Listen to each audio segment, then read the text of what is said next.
Hello everyone, সবাইকে জানাই good morning.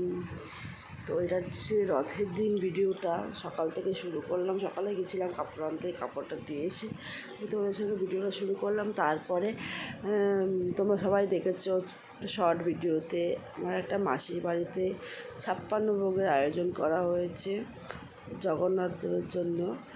তো সেটাই তার কিছু ফুটেজ তোমাদের সাথে তুলে নিয়ে আসলাম। তারপরে এটা হচ্ছে আমাদের আশ্রম গুরুদেবের, আমাদের গুরুদেবের আশ্রম এটা।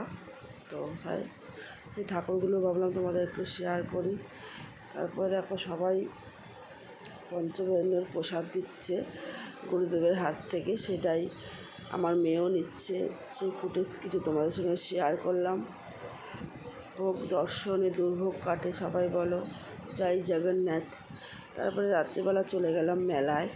তো মেলায় গিয়ে দাদাভাই হচ্ছে গাড়িটা রেখে আমাদের বলছে গাড়ি প্রচণ্ড ভিড়, তো সেই জন্য বললো তোমরা দেখে আসো, আমি হচ্ছে এখানে দাঁড়াচ্ছি। মেলায় ঢুকে এমন অবস্থা, কি গরম আর পড়ছে, ঝমঝম করে বৃষ্টি। তো সেই জন্য মেয়েকে নিয়ে একটু আগে গিয়ে দেখলাম এত ভিড় এত ভিড়।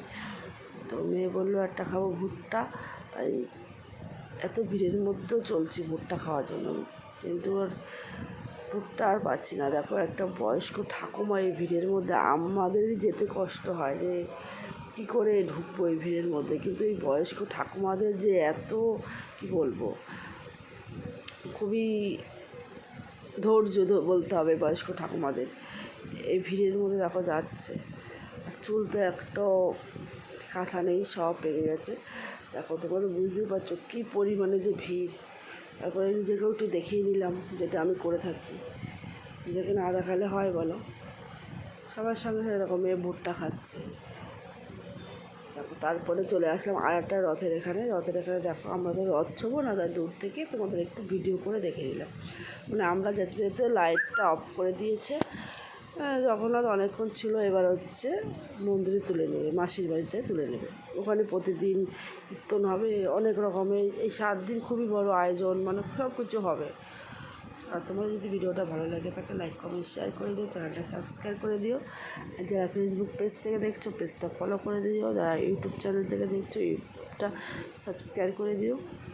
আর তোমাদের এই আজকের রথের ভিডিওটা কেমন লাগলো অবশ্যই কমেন্টস করে জানিও, ঠিক আছে। দেখো কত ভিড়, এই অন্ধকারের মধ্যেও তুলে নিলাম ফুটেজটা। আর দেখো সবাই টর্চ মেরে তুলছে। আর দেখো এত সুন্দর সাজিয়েছে না রথটা এই বছর। প্রত্যেক বছর কাঠেরই রথ থাকে, এবার রথটা একটু প্লাই বলতে যে পিসবোর্ডগুলো আছে না টিনের, সেই পিসবোর্ড দিয়ে পুরো রথটা খুবই সুন্দর সাজিয়েছে। তারপরে তো ফুলের সজ্জা আছেই দেখো। তারপরে হচ্ছে রাস্তা দিয়ে এই রথটা যাচ্ছিলো, সেইটাও তোমাদের সঙ্গে দুপুরবেলা তুলে নিয়েছি। আমাদের এখানে হবিবপুরের রথ এটা, কে চেনো হবিবপুর অবশ্যই জানিও কমেন্টস করে। তো কি সুন্দর সাজিয়েছে দেখো রথটা, খুবই সুন্দর সাজিয়েছে। এখানে কীর্তন হচ্ছিল, গুরুদেবকে নিয়ে কীর্তন হচ্ছিল, আর প্রচুর সিকিউরিটি পুলিশ সব পাহারা দিয়ে নিয়ে যাচ্ছে। তোমাদের ভিডিওটা কেমন লাগলো অবশ্যই কমেন্টস করে জানিও। আর আজকে হচ্ছে বিপত্তারিণী পুজো, সবাই বিপত্তারিণী পুজো করো, এবার আমরা করবো না, কারণ হচ্ছে আমাদের অসুখ, সবাই জানো। আমরা যদি বিপত্তারিণী পুজো করবো না, দেখো জড়াত আসছে। আর তোমাদের ভিডিওটা কেমন লাগলো জানিও, ঠিক আছে।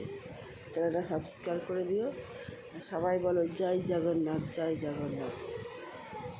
আমরা কিছুদিন আগেই দীঘা গেছিলাম, যদি এই সময় যেতাম তাহলে কত সুন্দর দীঘার রথ দেখতে পারতাম, কিন্তু বয়স্ক লোক নিতে সেটা সম্ভব হয় না। আবার যাব জগন্নাথের কাছে, জগন্নাথ দিদি টানে অবশ্যই যাব আবার। তো আজকের জন্য টাটা বাই বাই, দেখা হবে আবার একটা নতুন ভিডিওর সঙ্গে। সবাই ভালো থেকো, সুস্থ থেকো। আমার তো খুবই ভালো হয়েছে এবার, মানে বৃষ্টির মধ্যে দিয়েও রথটা খুব সুন্দরভাবে দেখতে পেরেছি। মানে ঝাঁকে ঝাঁকে বৃষ্টি, যখনই ঝাঁকে ঝাঁকে বৃষ্টি এসেই যাচ্ছে এবার, আর রথ মানেই বৃষ্টি চালু। সবাই টাটা বাই বাই, দেখা হবে একটা নতুন ভিডিওর সাথে।